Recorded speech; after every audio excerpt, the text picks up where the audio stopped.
맛있는 식당에 대한 소문, 실력 좋은 의사에 대한 소문, 믿을 만한 사람에 대한 소문, 이런 소문을 들으면 우리는 직접 가서 확인하고 싶어집니다.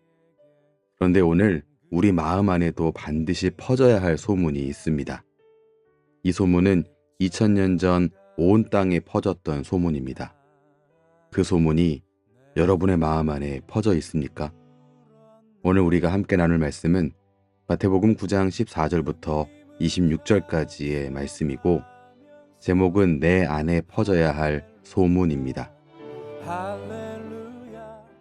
오늘 본문의 26절은 그 소문이 그 온 땅에 퍼지더라 라고 말합니다. 예수님의 가르침과 치유에 대한 소문이 사방으로 퍼져갔다는 겁니다. 그런데 이 소문이 반드시 퍼져야 할 곳이 한 곳 더 있습니다. 바로 우리의 마음 안입니다.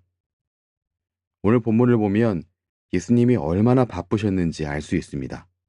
수많은 사람이 예수님을 찾아왔습니다. 질문을 가지고 온 사람, 슬픔을 안고 온 사람, 아픔을 짊어진 사람, 참 다양했습니다. 분명 예수님은 그 중에서 몇 명만 골라서 만나실 수 있었을 겁니다. 그런데 예수님은 그렇게 하지 않으셨습니다. 찾아온 모든 사람들의 필요에 성실하게 응답해 주셨습니다. 오늘 본문에는 예수님께 나아온 세 부류의 사람을 기록합니다. 먼저 첫 번째는 질문을 가지고 온 세례 요한의 제자들입니다. 그들은 금식에 대해서 물었습니다. 우리와 바리새인들은 금식하는데 왜 당신의 제자들은 금식하지 않습니까? 이 질문을 통해 우리는 세례 요한의 제자들이 바리새인들의 경건 방식에 대해서 그 마음을 같이 하고 있다라는 것을 알 수 있습니다. 그런데 예수님은 이렇게 답하셨습니다. 인생과 신앙생활의 중심은 예수님 자신이라고 말입니다. 또한 낡은 유대교의 틀로는 예수님의 사역을 담을 수 없다고 하셨습니다.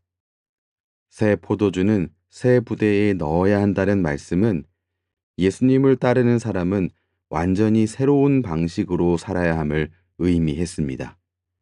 그리고 우리는 슬픔을 가지고 온 한 아버지를 오늘 말씀에서 확인할 수 있습니다. 그는 딸을 잃은 회당장 야이로였습니다. 그는 예수님께 나와서 믿음으로 이렇게 고백했습니다. 오셔서 그 아이에게 손을 얹어 주소서. 그러면 살아날 것입니다. 예수님은 즉시 일어나 그를 따라가셨고 소녀의 손을 잡아 일으키셨습니다. 절망 속에서도 믿음을 고백한 이 아버지를 예수님은 절망에서 건져내 주셨습니다. 마지막으로 아픔을 가지고 온 한 여인이 또한 있었습니다. 이 여인은 12해 동안 혈루증을 앓던 여인입니다.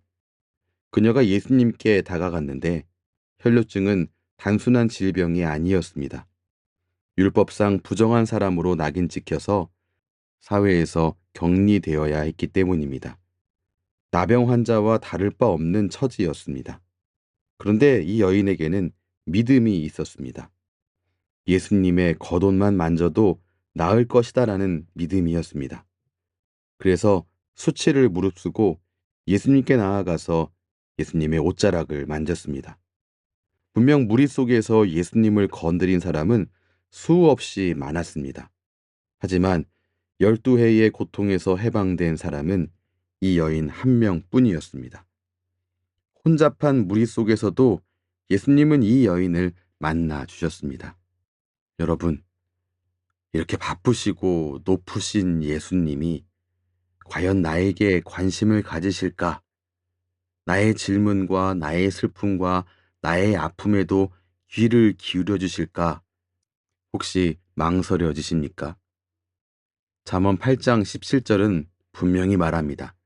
나를 사랑하는 자들이 나의 사랑을 입으며 나를 간절히 찾는 자가 나를 만날 것이니라. 그리고 우리는 오늘 말씀 속에서 또한 예수님이 그를 찾는 자들을 만나 주셨음을 확인할 수 있습니다. 그러므로 내 안에 퍼져야 할 주님에 대한 소문은 바로 이것입니다. 주님은 나를 만나 주신다.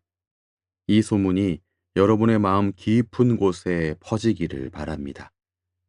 머리로만 아는 지식이 아니라 가슴으로 확신하는 믿음이 되기를 바랍니다. 여러분에게도 질문이 있습니까? 주님께 나아가시기 바랍니다. 슬픔이 있습니까? 주님께 나아가시기 바랍니다. 아픔이 있습니까? 주님께 나아가시기 바랍니다. 혈루증 여인은 12회의 수치를 가지고 나왔고 치유받았습니다. 야이로는 딸의 죽음이라는 절망을 가지고 나왔고 기적을 경험했습니다. 주님은 동일하신 분입니다. 그때도 지금도 혼잡한 무리 속에서도 우리 한 사람 한 사람을 알아보시는 분입니다. 나를 간절히 찾는 자가 나를 만날 것이니라. 이번 한 주간 이 약속을 붙잡고 담대히 주님께 나아가는 여러분 모두가 되시기 바랍니다. 기도하겠습니다. 사랑과 긍휼이 풍성하신 하나님, 오늘 말씀을 통해 주님이 우리를 만나 주신다는 귀한 진리를 깨닫게 하시니 감사합니다. 주님, 우리는 때로 너무 바쁘고 높으신 주님이 과연 나 같은 사람에게 관심을 가지실까 의심했습니다. 나의 작은 질문, 나의 개인적인 슬픔, 나의 숨기고 싶은 아픔을 주님께 가져가도 될까 망설였습니다. 하지만 오늘 주님은 분명히 말씀하셨습니다. 주님은 우리를 만나 주신다고요. 우리를 간절히 찾으시는 분이라고 말입니다. 이제 우리 마음 안에 이 소문이 퍼지게 하여 주옵소서. 주님이 나를 만나 주신다는 이 확신이 우리 영혼 깊은 곳까지 스며들게 하여 주옵소서. 세례 요한의 제자들처럼 질문을 가지고 야이로처럼 슬픔을 안고 혈루증 여인처럼 아픔을 짊어지고 주님께 나아가는 우리 모두가 되게 하여 주옵소서. 그리하여 주님을 만나는 기쁨, 주님께 응답받는 감격, 주님께 치유받는 은혜를 날마다 경험하는 우리 모두가 되게 하여 주시옵소서. 예수님 이름으로 기도합니다. 아멘. 주님을 찬송하면서 주님은 오늘도 우리를 만나 주십니다. 나를 간절히 찾는 자가 나를 만날 것이다 라는 이 약속을 붙잡고 이번 한 주간 담대히 주님께 나아가시기 바랍니다. 여러분의 삶 가운데 주님이 함께 하실 줄 믿습니다. 지금까지 내주한 교회 박미나 목사였습니다.